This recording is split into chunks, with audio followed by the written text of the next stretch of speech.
100 रोटी वाला ससुराल। सुनो जी, मुझे तो शीतल की बड़ी फिक्र रहती है। उसका ध्यान तो बस घर के बाहर दोस्तों के साथ घूमने फिरने में ही रहता है। उसे कुछ बोलो तो एक नहीं सुनती। मैं तो कहती हूँ इसकी जल्दी शादी वादी करवा दो, वरना लड़की हाथ से निकल जाएगी। तुमसे ज़्यादा चिंता है मुझे शीतल की शादी की। कल ही वो रामपुर वाले मौसा जी को फ़ोन भी किया था। बता रहे थे एक लड़का है नज़र में, उनका अपना घर है और लड़का भी अच्छा है। अरे तो फिर बस बात चलाओ ना, एक बार देखे तो सही लड़का और घर बार कैसा है।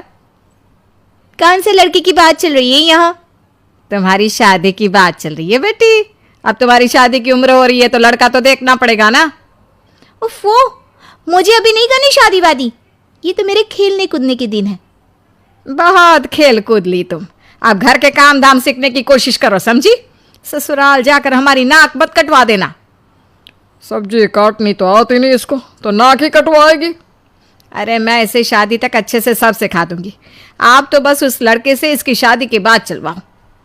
कुछ दिनों बाद कुणाल और उसकी माँ शीतल को देखने घर आते हैं। कुणाल दिखने में बड़ा ही स्मार्ट होता है। शीतल तो उसे देखती ही रह जाती है। देखो जी, हमारी कोई डिमांड तो है नहीं, बस हम चाहते हैं कि लड़की घरेलू हो, घर के सारे कामकाज संभाल ले। अब आपके परिवार में तो बस 3 ही लोग हैं, पर हमारा तो खूब भरा पूरा परिवार है।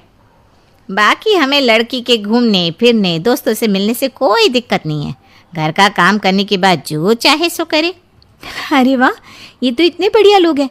लड़का भी इतना स्मार्ट है और ऊपर से इन्हें मेरे घूमने फिरने से भी कोई दिक्कत नहीं है। हे भगवान, तूने तो बिना मांगे ही मुझे सब दे दिया। बताओ जी, और क्या चाहिए हमें? हमारी तरफ से तो रिश्ता पक्का है जी। बस फिर तो हंसी खुशी शीतल और कुणाल की शादी हो जाती है। शीतल मन ही मन बड़ी खुश होती है और उसी खुशी के साथ वो अपने ससुराल में कदम रखती है। आओ बहू, तुम्हारा अपने ससुराल में स्वागत है।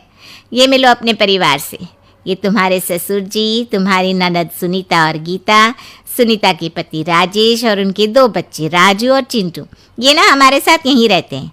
ये तुम्हारी दादी सास है और बाकी लोग अभी बाहर गए हुए हैं। इतने सारे लोग, ये सब यहीं रहते हैं इस घर में? अरे अभी तो मेरे देवर देवरानी और उनके 3 बच्चे यहाँ नहीं है। उसके मायके में भी शादी थी ना, तो बस वहीं गई है। कल तक आ जाएंगे। हे भगवान, ये घर है या धर्मशाला? ये सब एक साथ इस घर में कैसे रहते हैं? मुझे तो पता ही नहीं था इनका इतना बड़ा परिवार है। अब समझी कि कोई डिमांड क्यों नहीं की इन्होंने। ये सब चाल चले मेरे साथ। अरे बहू, खड़े खड़े क्या सोच रही हो? चलो अपने कमरे में जाकर आराम करो। जी माँ जी। अगले दिन शीतल का ससुराल में पहला दिन होता है। शीतल रसोई में जाकर सबके लिए खीर बनाने लगती है। तभी उसके ननद सुनीता आती है। अरे वाह भाभी, आज क्या बना रही हो? बस दीदी, आज वो पहली रसोई है ना, तो खीर बना रही थी। अरे भाभी, ये खीर वीर रहने दो। घर में 4 लोगों को शुगर है और कुछ लोग मीठा ही नहीं खाते। आप ना सीधा खाना ही बना दो। क्या फ़र्क पड़ता है मीठा बने या नमकीन?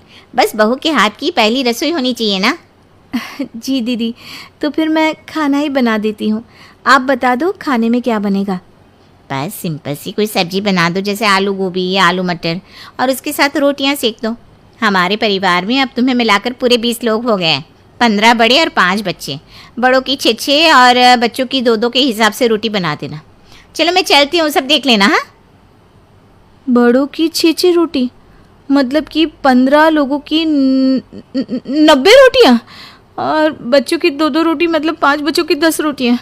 90 और 10 मतलब कुल मिलाकर 100 रोटियाँ।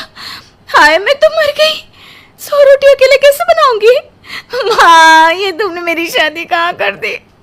शादी से पहले तो मैंने कभी 4 रोटी से ज़्यादा नहीं बनाई।